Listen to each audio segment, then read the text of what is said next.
उत्तर प्रदेश के मुख्यमंत्री योगी आदित्यनाथ जी, आप भ्रष्टाचार खत्म करने के लिए लाख कोशिश कर लें, लेकिन आपके अधिकारी ये कसम खा के बैठे हैं कि उत्तर प्रदेश से भ्रष्टाचार खत्म नहीं होने देंगे।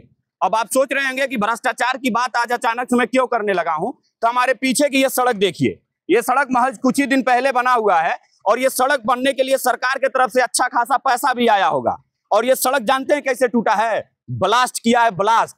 अभी तक आप ब्लास्ट में बम ब्लास्ट सुने होंगे, लेकिन सड़क ब्लास्ट कभी नहीं सुने होंगे।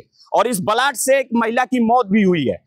इस रास्ते से वो महिला जा रही थी, अपने मायके आई थी, यहीं उर्दाहा में लक्ष्मीपुर पिपरैया के रहने वाली है, जिसका नाम है माया देवी।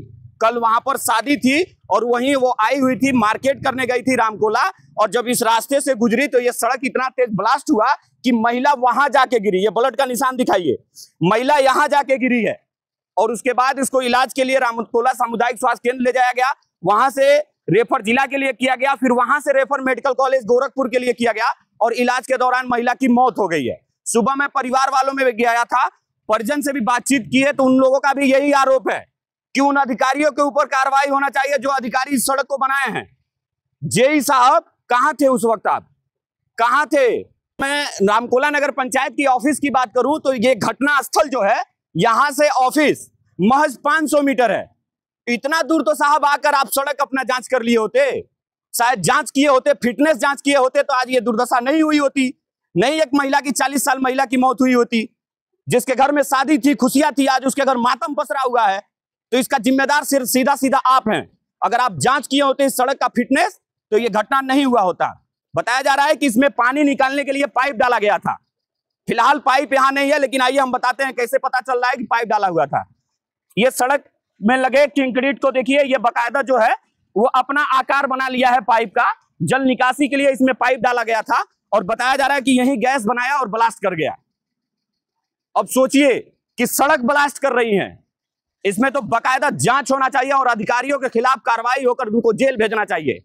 चाहे वो ठेकेदार हो, चाहे जेई हो, चाहे एईओ हो, चाहे कोई भी अधिकारी, जिम्मेदार अधिकारी हो, उनके ऊपर बकायदा कार्रवाई होनी चाहिए। एक महिला की मौत हुई है। कब तक ऐसे भ्रष्टाचार में लिप्त रहेगा हमारा प्रदेश? कब तक अपने ऑफिस से बैठकर ऐसे ऐसे सड़क पास करते रहेंगे आप लोग? एसी से निकलिए साहब। कई बार हम आप लोगों से कह चुके हैं, एसी से निकलिए, ग्राउंड पे जाइए। सरकार आपको इसीलिए रखी है कि आप लोग जाइए, सरकार के पैसों का बंडरबाट नहीं होने दीजिए।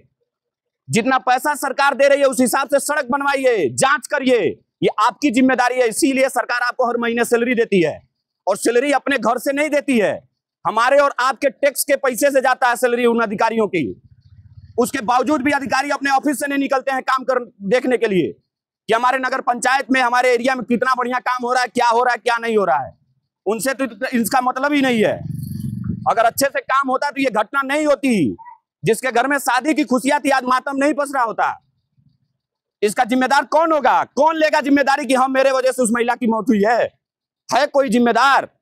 मैं आप लोगों से पूछना चाहता हूं, कौन लेगा जिम्मेदार? उत्तर प्रदेश के मुख्यमंत्री जी, आप केवल अपने ऑफिस से बैठकर अधिकारियों को निर्देश दीजिए और एक कान से वो सुनते हैं, दूसरे कान से निकाल देते हैं। अगर आपके भी निर्देश का पालन करते हैं तो इस तरह की घटनाएं प्रदेश में नहीं होती। यहां कोई सड़क दुर्घटना नहीं हुआ है, सड़क ब्लास्ट हुआ है।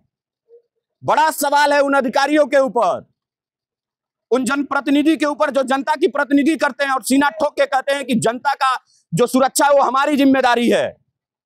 जो जनता के लिए लड़ते हैं उनकी भी यहां पे लापरवाही है कि वो क्यों नहीं जांच किए। काम तो ठेकेदार कराया होगा, अच्छे से ठेकेदार का जनप्रतिनिधि क्लास ले लिए होते। अगर अधिकारी नहीं निकल के आ रहे हैं तो जनता जिनको चुनी है उनकी तो जिम्मेदारी बनती है। कौन है जिम्मेदार? किसको माना जाए जिम्मेदार? और कौन उस महिला के परिवार के साथ खड़ा होगा जिस महिला की 40 साल की उम्र में मौत हो गई है? अब करना क्या है भाई? गरीब परिवार है, कुछ नहीं होने वाला। मैं सीना ठोक के कहता हूं कि कुछ नहीं होगा, क्योंकि वो गरीब परिवार है। उसके साथ कोई नहीं खड़ा होगा, न जेई खड़ा होंगे, न ईओ खड़ा होंगे, न जनप्रतिनिधि खड़ा होंगे, न विधायक, सांसद, मंत्री, कोई नहीं खड़ा होगा, क्योंकि वो गरीब परिवार है।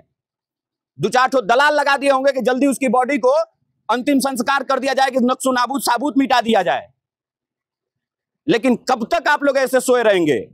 आज तो जगिए। आज उस महिला के ऊपर बीती, क्या पता कल इस रास्ते से आप जा रहे हो, आपके ऊपर बीते, आपके परिवार में मातम छा जाए।